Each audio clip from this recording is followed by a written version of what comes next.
My dear friends, I am J.C. Chaudhary. Today is my 9th lecture on numerology. Last lecture के अंदर मैंने explain किया था कि जेम्स की ज़रूरत किसी को होती है और किसी को नहीं होती है। अगर हमारी बॉडी के अंदर किसी कलर की कमी है तो उस कलर की कमी को जेमस्टोन पहना के पूरा किया जा सकता है। आज हम देखेंगे कि जेमस्टोन कितने किस्म के होते हैं। ब्रॉडली अगर हम क्लासिफाई करें तो इनको दो कैटेगरीज़ के अंदर हम बांट सकते हैं। नंबर 1 जो स्ट्रॉन्ग जेमस्टोन है, नंबर 2 जो वीक जेमस्टोन्स होते हैं। Now let us discuss first of all strong gemstones.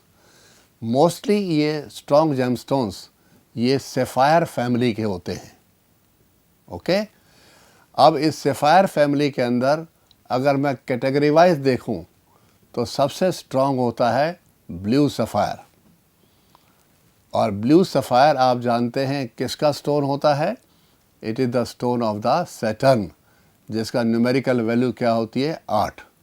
ये सबसे स्ट्रॉन्ग है। इसके नेक्स्ट कैटेगरी देखें तो that is the ruby. Ruby is the stone of sun, it is the gem of the sun और इसका न्यूमेरिकल नंबर क्या होता है सन का? 1। इसके बाद नेक्स्ट आता है एमराल्ड, जो कि जेमस्टोन होता है मरकरी का, जिसका न्यूमेरिकल वैल्यू है 5। इससे नेक्स्ट जो आएगा वो आएगा डायमंड, जो कि जेमस्टोन किसका होता है? वीनस का, और वीनस का न्यूमेरिकल नंबर क्या होता है? 6। इसके बाद नेक्स्ट जेमस्टोन जो आएगा दैट इज़ हेसोनाइट, और हेसोनाइट जेमस्टोन किसका होता है? राहु का, और राहु का न्यूमेरिकल वैल्यू क्या होता है? 4। और लास्ट में जो जेमस्टोन होगा that will be yellow sapphire, पोखराज जिसे हम कहते हैं। ये जेमस्टोन होता है जुपिटर का, बृहस्पति का, जिसका न्यूमेरिकल नंबर है 3। तो इस तरीके से मैंने आपको बताया कि जो स्ट्रॉन्ग जेमस्टोन्स हैं जिनकी शुरुआत मैंने ब्लू सफ़ायर से की, आखिर में मैं उसको येलो सफ़ायर तक ले गया। तो ये मैंने आपको स्ट्रॉन्ग जेमस्टोन बताए हैं, और सीक्वेंस जो बताया है मैंने वो in the order of decreasing strength. जैसे जैसे हम बताते गए हैं वैसे वैसे उनकी स्ट्रेंथ जो है वो डेफिनेटली वीक होती जाती है।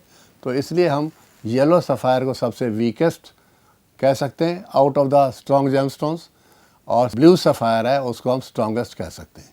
इसके बाद हम लेते हैं दूसरी कैटेगरी को, जो कि होती है वीक जेमस्टोन्स की, जो कमज़ोर होते हैं। इसमें 3 ब्रॉडली जेमस्टोन्स होते हैं, जिसमें नंबर 1 है रेड कोरल्स, जो कि मार्स का जेमस्टोन होता है, जिसका न्यूमेरिकल नंबर होता है 9। इसके बाद नेक्स्ट आता है कैट्स आई, जो कि जेमस्टोन होता है नेपट्यून का, केतु का, जिसका न्यूमेरिकल नंबर है 7। और उसके बाद लास्ट में आता है पर्ल, जो कि जेमस्टोन होता है मून का, जिसका न्यूमेरिकल वैल्यू है 2। तो इसका अब मैंने ये जो बताया है सीक्वेंस, मार्स, नेपट्यून और मून, ये जो प्लैनेट्स हैं इनके जो मैंने बताए हैं जो जेमस्टोन्स होते हैं रेड कोरल, कैट्स आई, पर्ल, ये मैंने in the order of decreasing strength बताया।